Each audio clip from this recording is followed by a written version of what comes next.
یہ بھی دیکھنا ہے کہ شہنشاہ ارد شیر کے مرنے کے بعد ہمیں کوئی مدد دینے والا بھی ہے یا نہیں۔ اس کے سالار نے کہا، نہیں سالار اعلیٰ، ابھی مدائن نہ جائیں، دشمن سر پر آ گیا ہے۔ ازدابا نے غصیلی آواز میں کہا، کیا تم مجھ سے بہتر جانتے ہو؟ کیا تم یہ سمجھ رہے ہو کہ میں بھاگ رہا ہوں؟ جو میں سوچ رہا ہوں وہ تم نہیں سوچ سکتے۔ مجھے یہ دیکھنا ہے کہ ہماری فوج میں وہ کون سی کمزوری ہے جو ہر میدان میں ہماری شکست کا باعث بنتی ہے۔ کیا تم اس پر غور نہیں کر رہے کہ ہرمز جیسا جنگجو مسلمانوں کے ہاتھوں مارا گیا ہے؟ انوش جان اور قباز معمولی قسم کے سالار نہیں تھے۔ اندر زغر کو کیا ہو گیا تھا؟ جابان کدھر گیا؟ مجھ سے فیصلہ کن جنگ اور فتح کی کیوں توقع کی جا رہی ہے؟ میں لڑوں گا، لیکن سوچ سمجھ کر۔ تمام سالاروں اور نائب سالاروں کو بلاؤ۔ خالد رضی اللہ عنہ کا لشکر دریائے فرات کے سینے پر سوار آگے ہی آگے بڑھتا جا رہا تھا۔ گھڑ سوار دریا کے دونوں جانب پھیلے ہوئے ساتھ ساتھ جا رہے تھے۔ ہر لمحہ توقع تھی کہ ہیرا کی فوج کسی مقام پر حملہ کرے گی، لیکن اس فوج کا دور دور تک کوئی نشان نظر نہیں آتا تھا۔ مصنع بن حارثہ کے گھڑ سوار کناروں سے ہٹ کر دور تک چلے جاتے اور دشمن کا کھرا کھوج ڈھونڈنے کی کوشش کرتے۔ خالد رضی اللہ عنہ کو معلوم تھا کہ ہیرا کی جنگ بڑی خونریز ہوگی۔ مصنع بن حارثہ نے معلوم کر لیا تھا کہ ازدابا نے ہیرا میں بہت بڑا لشکر جمع کر رکھا ہے۔ خالد رضی اللہ عنہ کا جذبہ اور عزم تھا کہ وہ دشمن کے ایک بڑے ہی مضبوط فوجی اڈے کی طرف بڑھے جا رہے تھے، ورنہ مسلمان اور آتش پرستوں کی جنگی طاقت کا تناسب ایسا تھا کہ خالد رضی اللہ عنہ کو ایک قدم اور آگے بڑھانے کی بجائے واپس آ جانا چاہیے تھا۔ مگر خالد رضی اللہ عنہ ملک گیری کی ہوس سے یہ خطرے مول نہیں لے رہے تھے، بلکہ وہ اللہ کے حکم کی تعمیل کر رہے تھے۔ اسلام کے پڑوس میں اتنے بڑے اور بہت ہی طاقتور باطل کی موجودگی اسلام کے لیے ایسا خطرہ تھی کہ اسلام آگے بڑھنے کی بجائے پیچھے ہٹتا جاتا اور غائب ہو جاتا۔ خالد رضی اللہ عنہ کو دریا کے کنارے سے مصنع بن حارثہ کی پکار سنائی تھی، ابن ولید منزل قریب آ گئی ہے۔ خالد رضی اللہ عنہ نے اپنے کشتی رانوں سے کہا کہ کشتی کنارے کے ساتھ لے جائیں اور انہیں اتار کر کشتی آگے لے جائیں۔ مصنع اس علاقے سے واقف تھا، پھر بھی اس نے اس علاقے کے 2 آدمیوں کو پکڑ کر کچھ انعام دیا اور رہنمائی کے لیے اپنے ساتھ رکھ لیا۔ خالد رضی اللہ عنہ جب کنارے پر اترے تو مصنع نے اپنے ایک سوار سے کہا کہ وہ گھوڑا خالد رضی اللہ عنہ کو دے دے۔ خالد رضی اللہ عنہ اس گھوڑے پر سوار ہو گئے۔ مصنع اور خالد رضی اللہ عنہ کے گھوڑے پہلو بپہلو جا رہے تھے اور مصنع کی نظریں خالد رضی اللہ عنہ کے چہرے پر جمی ہوئی تھی۔ خالد رضی اللہ عنہ ادھر ادھر دیکھ رہے تھے۔ ان کی نظریں جب مصنع بن حارثہ پر آئیں تو بھی مصنع کی نظریں ان کے چہرے پر جمی ہوئی تھی۔ انہوں نے مسکراتے ہوئے پوچھا، کیوں ابن حارثہ، کیا تو مجھے پہچاننے کی کوشش کر رہا ہے؟ مصنع نے سنجیدہ اور ٹھہرے ٹھہرے لہجے میں کہا، ہاں ولید کے بیٹے، میں تجھے پہچاننے کی کوشش کر رہا ہوں۔ تو مجھے انسان نہیں لگتا، تیرے چہرے پر کچھ گھبراہٹ اور پریشانی ہونی چاہیے تھی۔ خالد رضی اللہ عنہ نے کہا، میں اندر ہی اندر پریشان ہوں اور میرے دل پر گھبراہٹ بھی ہے۔ یہ اس لیے کہ میں انسان ہوں، لیکن میں پریشانی اور گھبراہٹ کو چہرے پر نہیں آنے دوں گا۔ مصنع نے کہا، یہ چہرہ ایک لشکر کا ہے، یہ چہرہ اسلام کا چہرہ ہے۔ میں سمجھتا ہوں ابن ولید، سالار اعلیٰ کا چہرہ اتر جائے تو پورے لشکر کا چہرہ اور ساری قوم کا چہرہ اتر جاتا ہے۔ خالد رضی اللہ عنہ نے پوچھا، مجھے یہ بتا ابن حارثہ، تو نے یہ باتیں کیوں کی ہیں؟ کیا تو مجھے پریشانی اور گھبراہٹ میں دیکھنا چاہتا ہے؟ مصنع نے کہا، ہاں ابن ولید، تجھے شاید احساس نہیں کہ تو کتنے بڑے اور طاقتور دشمن کے سامنے جا رہا ہے۔ خالد رضی اللہ عنہ نے کہا، میں اپنے لیے جا رہا ہوتا تو مجھے اپنا غم ہوتا کہ بادشاہ بننے سے پہلے ہی نہ مارا جاؤں۔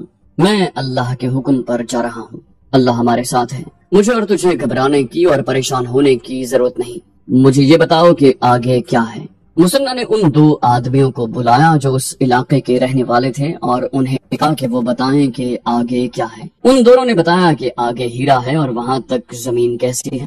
خالد رضی اللہ عنہ نے ان دونوں آدمیوں کو وہاں سے ہٹا دیا اور مصنع کے ساتھ ہیرا پر حملے کی اسکیم بنانے لگے۔ ہیرا فرات کے کنارے پر واقع تھا۔ خالد رضی اللہ عنہ نے اپنے سالاروں عاصم بن عمر اور عدی بن حاتم کو کشتیوں سے کنارے پر بلایا۔ خالد رضی اللہ عنہ نے کہا، میں مان نہیں سکتا کہ آتش پرست ہمیں ہیرا کے راستے میں نہیں روکیں گے۔ ان کے پاس اتنی زیادہ فوج ہے جسے وہ اس سارے علاقے میں پھیلا سکتے ہیں، تمام عیسائی بھی اس کے ساتھ ہیں۔ اگر ہم ہیرا کے سامنے جا کر کشتیوں سے اترے تو دشمن ہم پر حملہ کر دے گا، ہم ہیرا سے دور کشتیاں چھوڑ دیں گے۔ خالد رضی اللہ عنہ بیٹھ گئے اور اپنی تلوار نکال کر اس کی نوک سے ہیرا کا محل وقوع اور اپنی پیش قدمی کا نقشہ بنانے لگے۔ انہوں نے اس مقام سے جہاں وہ کھڑے تھے ہیرا تک پہنچنے کے راستے کی لکیر بنائی جو سیدھی نہیں تھی بلکہ یہ نیم دائرہ تھا۔ انہوں نے یہ لکیر ایک مقام پر ختم کی جو ایک قصبہ تھا۔ یہ ہیرا سے تقریباً 3 میل دور تھا۔ اس قصبے کا نام خورنک تھا۔ خالد رضی اللہ عنہ نے کہا، ہم اس کے قریب سے گزریں گے اور ہیرا کی طرف تیزی سے بڑھیں گے۔ توقع یہی ہے کہ آتش پرست شہر سے کچھ دور ہی ہمارے راستے میں آ جائیں گے۔ میرے بھائیو، یہ لڑائی خوفناک ہوگی۔ زرتشت کے پجاری اب شکست کا خطرہ مول نہیں لے سکتے۔ آگے مدائن ہیں۔ میں تمہیں بڑے ہی سخت امتحان میں ڈال رہا ہوں، لیکن اس امتحان میں پورا اترنا ہے۔ دشمن کی تعداد ہم سے کئی گنا زیادہ ہے۔ اگر ہمیں ہیرا کو محاصرے میں لینے کا موقع مل گیا تو محاصرہ بہت لمبا ہوگا۔ ہم انتظار نہیں کر سکتے۔ اپنے دلوں میں اللہ سے عہد کرو کہ ہیرا کو فتح کرنا ہے۔ اب کشتیاں چھوڑ دو اور تمام لشکر کو کنارے پر لے آؤ۔ مسلمانوں کی تعداد 18,000 تھی۔ یہ لشکر کشتیوں سے نکل کر کنارے پر آ گیا اور بڑی تیزی سے پیش قدمی کے لیے منظم ہو گیا۔ خالد رضی اللہ عنہ نے سالار عاصم بن عمر کو آگے کیا اور عدی بن حاتم کو پیچھے رکھا اور خود درمیان میں رہے۔ مسنہ بن حارثہ کا سوار دستہ ہراول کے طور پر کم و بیش 1 میل آگے نکل گیا تھا۔ خالد رضی اللہ عنہ کے حکم سے مجاہدین کا لشکر خاموشی سے جا رہا تھا۔ نعروں اور جنگی ترانوں کی ممانعت کر دی گئی تھی تاکہ پتہ نہ چلے کہ کوئی لشکر آ رہا ہے۔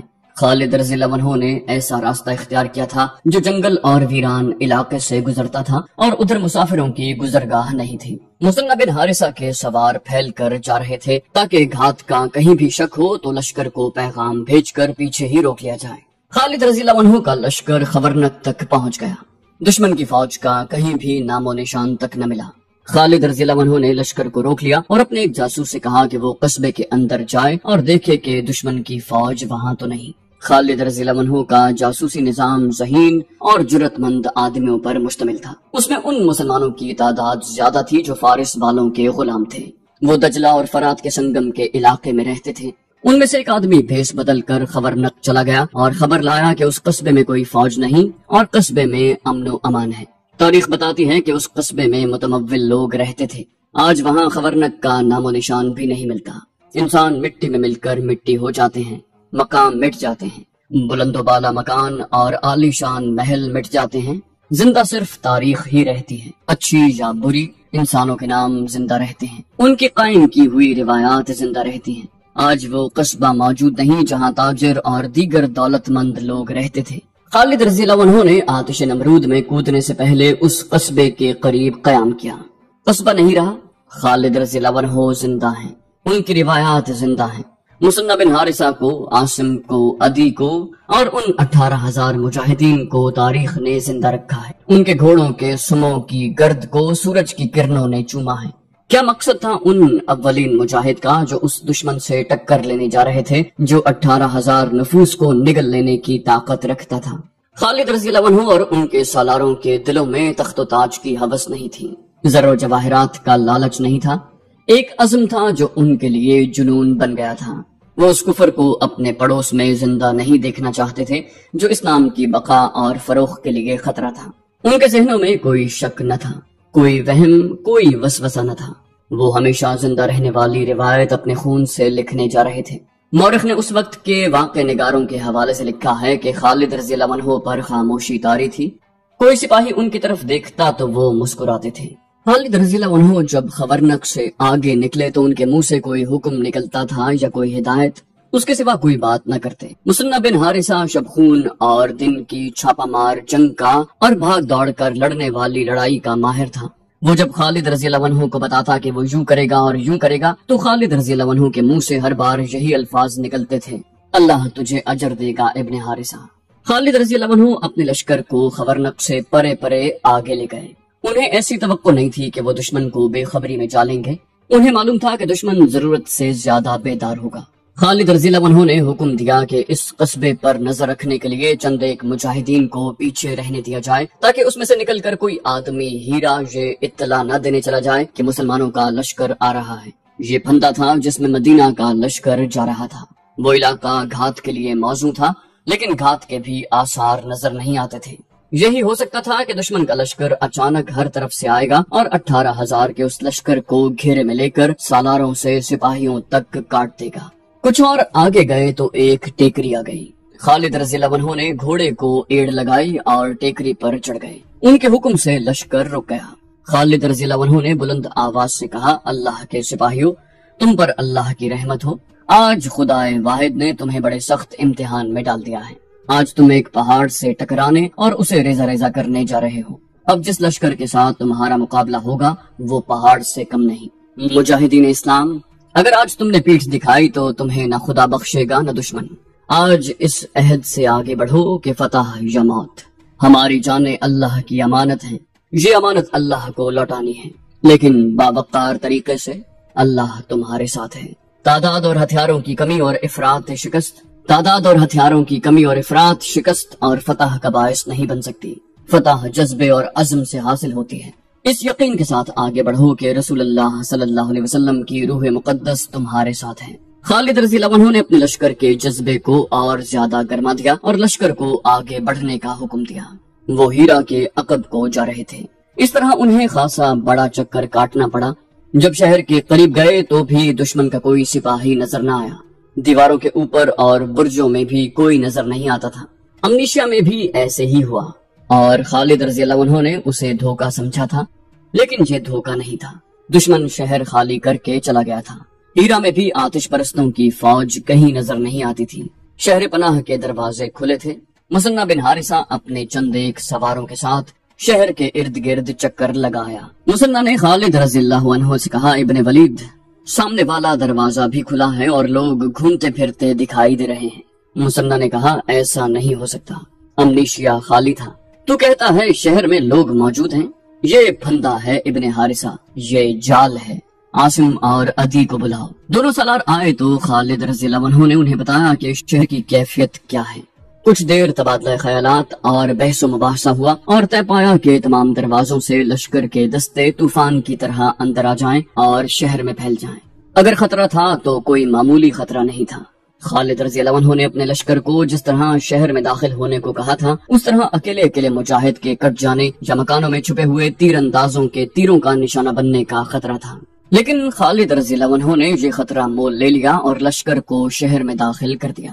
مجاہدین دوڑتے ہوئے اور گھوڑے دوڑاتے ہوئے اندر گئے۔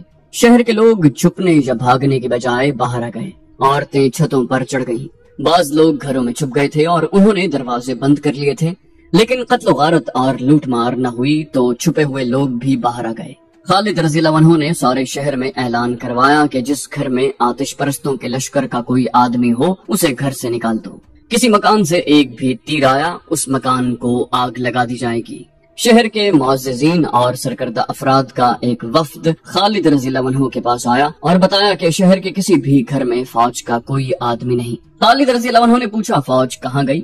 وفد کے سردار نے کہا، مدائن چلی گئی ہے۔ خالد رضی اللہ عنہ نے پوچھا، حاکم ازدابہ کہاں ہے؟ جواب ملا، وہ بھی چلا گیا ہے۔ خالد رضی اللہ عنہ نے پوچھا، مجھے کون یقین دلا سکتا ہے کہ ہمارے ساتھ دھوکہ نہیں ہوگا؟ کون مان سکتا ہے کہ حاکم بھی چلا جائے، فوج بھی چلی جائے اور رعایا اپنے دشمن کی فوج کو اپنے شہر میں دیکھ کر بھی امن و امان سے رہے اور اسے اپنے دشمن کا کوئی خوف نہ ہو؟ وفد کے سردار نے کہا، ہم سالار مدینہ کو یہی یقین دلانے آئے ہیں کہ ہیرا کی رعایا امن و امان سے رہے گی اور امن و امان کی درخواست کرتی ہے۔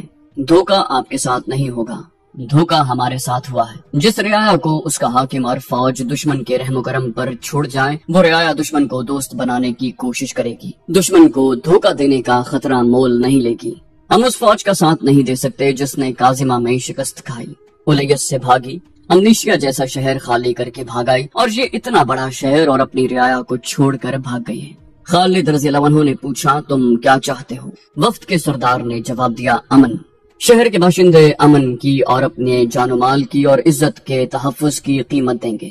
خالد رضی اللہ عنہ نے کہا، ہم قیمت نہیں لیا کرتے، خدا کی قسم امن کے جواب میں امن دیں گے۔ کیا میرے لشکر کے کسی ایک بھی آدمی نے کسی کے گھر سے کوئی چیز اٹھائی ہے، کسی کی عزت پر ہاتھ ڈالا ہے؟ وفد کے سردار نے کہا، نہیں۔ خالد رضی اللہ عنہ نے کہا، ہم صرف اس شہر کے اموال کو مال غنیمت سمجھتے ہیں جس کے باشندے بھاگ گئے ہوں۔ تم اپنے گھروں میں موجود ہو اور تم ہمارے مقابلے میں بھی نہیں آئے، اس لیے یہ میرا فرض ہے کہ میں اس شہر کے باشندوں کو اپنی پناہ میں لے لوں اور میں اس کی کوئی قیمت نہیں لوں گا۔ جاؤ، امن سے آئے ہو تو امن سے جاؤ۔ وفد کے سردار نے کہا، بے شک یہ ہے وہ طاقت جو آپ کو ہر میدان میں فتح دیتی ہے۔ تاریخ میں ایسا کوئی اشارہ نہیں ملتا کہ خالد رضی اللہ عنہ نے ہیرا کے باشندوں کو قبول اسلام کی دعوت دی تھی یا نہیں۔ البتہ یہ شہادت بڑی صاف ملتی ہے کہ ہیرا کے باشندوں کو یہ توقع تھی کہ مسلمانوں کی فوج ان کے گھر لوٹ لے گی اور ان کی عورتوں کو اپنے قبضے میں لے لے گی، لیکن مسلمان ان کے گھروں میں گئے بھی تو صرف یہ دیکھنے کے لیے کہ وہاں فارس کے سپاہی نہ چھپے ہوئے ہوں۔ ہیرا والوں نے جب مسلمانوں کا یہ کردار دیکھا اور خالد رضی اللہ عنہ نے انہیں یقین دلا دیا کہ اس شہر کے باشندے مسلمانوں کی پناہ میں ہیں، تو وہ اتنے متاثر ہوئے کہ بعض نے اسلام قبول کر لیا۔ خالد رضی اللہ عنہ کو ہیرا کے لوگوں سے ایک فائدہ یہ بھی ملا کہ 9 مسلموں نے اور 1-2 سرکردہ افراد نے بھی خالد رضی اللہ عنہ کو بڑی قیمتی معلومات دی۔